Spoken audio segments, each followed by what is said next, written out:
Rebecca. Oh, Emily. So clinging to that country girl hair. Let me fix it for you. Emily. Ah, my hair is burning. Coworker A. Coffee hair. What a look. Rebecca. Maybe chopping it off will finally make her look professional. Emily. Stop, please. How did it come to this? How did a simple office party become one of the most shocking haircut stories the internet has ever seen? Stay with me, because this isn't just cruelty. It's the haircut story that changed everything. Emily Carter, 28, dark brown hair, long and slightly frizzy. A plain cotton dress that looked more at home in a country market than in a city office tower. Shy eyes behind simple glasses, but always the first to arrive, the last to leave. Rebecca Moore, 42, sharp suits, expensive perfume, blonde hair, perfectly styled, shining under fluorescent lights like a crown. Ambitious, cold. A boss who believed appearance was power, and then there were the others. Co-workers who laughed when Rebecca laughed, whispered when she whispered, and never hesitated to join when Rebecca chose a target. This was the world Emily lived in, a world where silence kept her invisible, and her hair, her only shield, made her a target. Every morning, Emily slipped into her cubicle, coffee in a paper cup, files stacked neatly in her arms. She worked quickly, efficiently, quietly, but to Rebecca, none of it mattered. Rebecca, Emily, that dress again, and that hair still hanging like a curtain? This is a financial firm, not a farm. Try to look like you belong here. Coworker A. She really does look like she just stepped off a bus from the countryside. 5 diterations. Coworker B. Don't say it too loud. Rebecca might turn it into a team project. Emily kept her head down, hands trembling on the keyboard. Her hair, long and heavy, slipped forward like a shield, hiding her eyes. She wanted to disappear, but inside, the words cut deeper than any scissors ever could. Rebecca. Yes, Mr. Daniels. Absolutely flawless report. Yes, I'll manage my team. Trust me. I know how to handle appearances. Rebecca. Appearances, Emily. Remember that word. In this company, perception is reality. And right now, you're failing both. Emily wanted to fight back, to say that her numbers, her late nights, her attention to detail, that those things mattered more than lipstick or haircuts, but she didn't. She forced a smile, nodded, returned to her screen, because survival, for her, meant silence. But silence can only protect you for so long. And as the office prepared for the annual company party, Rebecca was already planning something far more cruel than words. The annual office party. For most, it was a night of laughter, free drinks, and easy networking.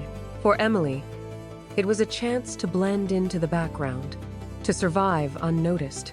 But Rebecca had other plans. Rebecca Moore, glass of wine in one hand, a steaming cup of coffee in the other. Her eyes locked on Emily, who sat quietly near the corner table, alone. Hair falling over her shoulders, a shield as fragile as paper. Rebecca. Oh, Emily, you made it. I was afraid you'd spend the night hiding behind your desk like usual. Emily forced a smile. She wanted no trouble, just one peaceful night. But peace was never what Rebecca wanted. Emily, it's burning. My hair. Coworker A. Look at that, country girl roast. Coworker B. Guess coffee suits her better than shampoo. Narrator. Hot liquid clung to her hair, dripping down her dress. Emily's hands shook as she tried to wipe it away. Her scalp burned, her face flushed red. But Rebecca didn't flinch. Rebecca. Oh dear. That hairstyle of yours looks even worse now. Maybe cutting it all off will finally make you look professional. Coworker C. Yeah, let's fix it for her right now. Emily. No, please. Don't touch my hair. Strands of dark hair fell to the floor, sticky with coffee.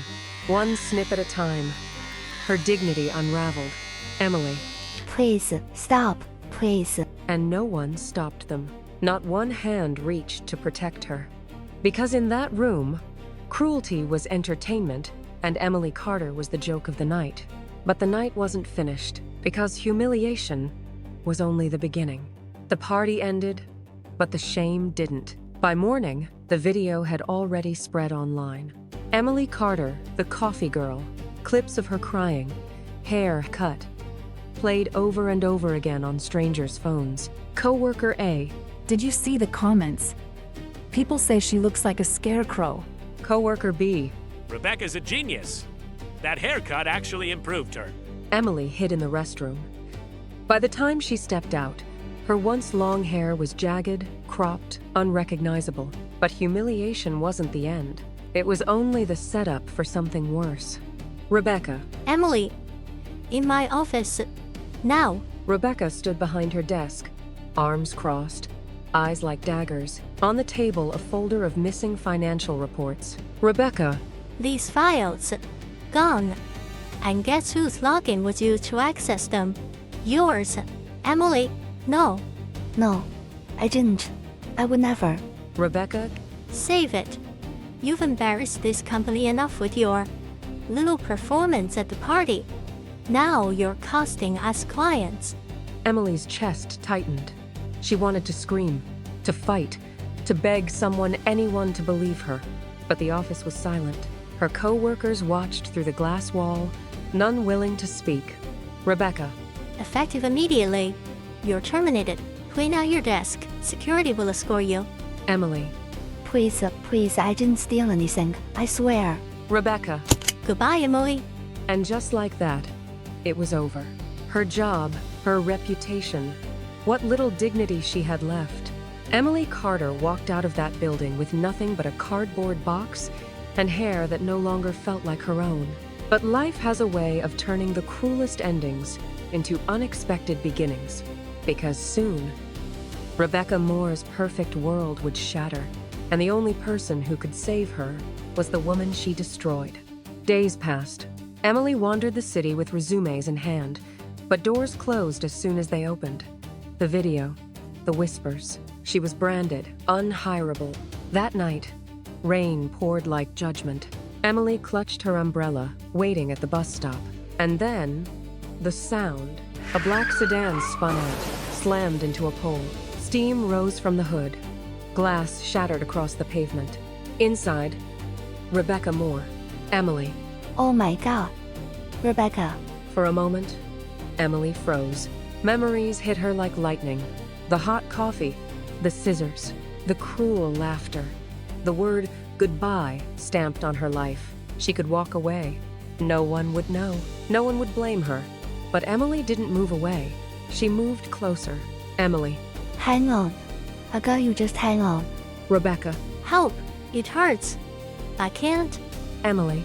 911. There's been an accident. Corner of 5th and Main. She's bleeding badly. Send in the ambulance. Now. Emily held Rebecca's head against her shoulder, shielding her from the rain.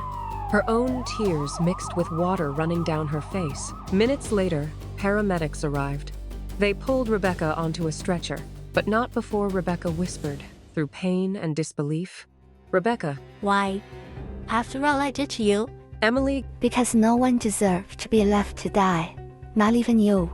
Rebecca survived. And when she opened her eyes days later, Emily was there, sitting quietly by the bed, hands folded, ready to leave without a word.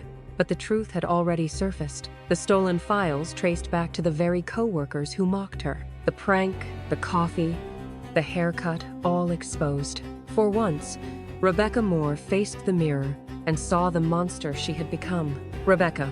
I wronged Emily Carter. I humiliated her, accused her, destroyed her career. And yet, when I was at my lowest, she saved my life. For that, I am forever ashamed and forever grateful. Emily was offered her job back, a higher position, a chance to rebuild. But Emily had learned something deeper. Emily. I forgive you, but I'll build my own path now. One where my worth isn't measured by hair or appearances.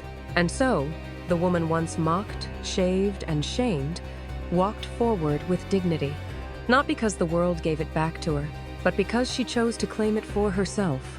If you believe in stories of justice, redemption, and the power of kindness, don't forget to follow this channel, because the next twist could change everything.